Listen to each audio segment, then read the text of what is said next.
On ne le sait pas forcément, mais Gilles Alma n'est pas le vrai nom de l'acteur. Avant de commencer sa carrière et d'accéder à la notoriété avec Nos chers voisins, dans laquelle il a incarné Alain Stuckbecker de 2012 à 2017, le comédien a en effet décidé de prendre un pseudonyme. Dans les colonnes de Closer, il révélait en effet être né Gilles Bongibaud, un nom bien pourri.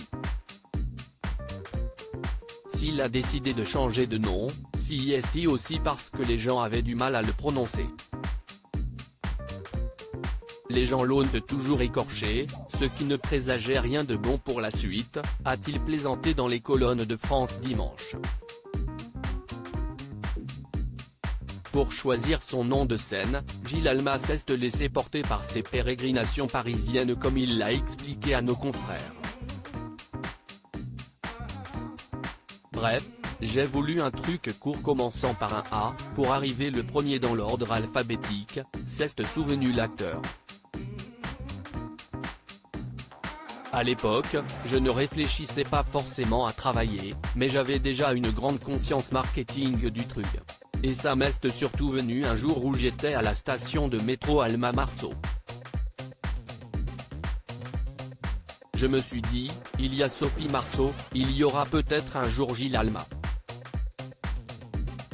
Et il ne croyait pas si bien dire. Dans les colonnes de Closer il y a quelques années, le comédien racontait d'ailleurs un étonnant point commun qu'il partage avec la tête d'affiche de la Boom. Récemment, j'ai appris par Jacques Pessis que le père de Sophie Marceau était lui aussi dans le métro lorsqu'il cherchait un nom pour sa fille. Il lui a proposé Alma, mais elle a préféré Marceau. Dingue, non ? Gilles Alma, je pleurais en sortant de scène. C'est donc comme Gilles Alma que le comédien s'est fait un nom à la télévision comme au cinéma. Et après Nos chers voisins, il brille dans le rôle de César Wagner depuis plusieurs saisons.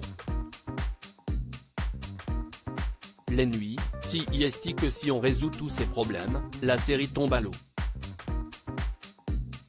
Rire, c'est tout l'art de cette fiction que de capitaliser là-dessus.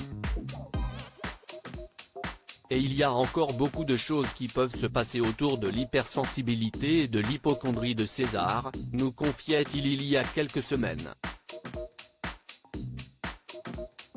Et de revenir sur son douloureux divorce, mon divorce est l'une des pires choses qui me soit arrivée.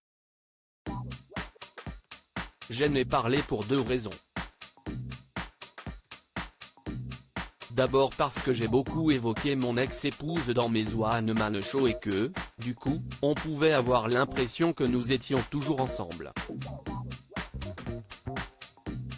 Et puis, je joue un spectacle sur le mariage.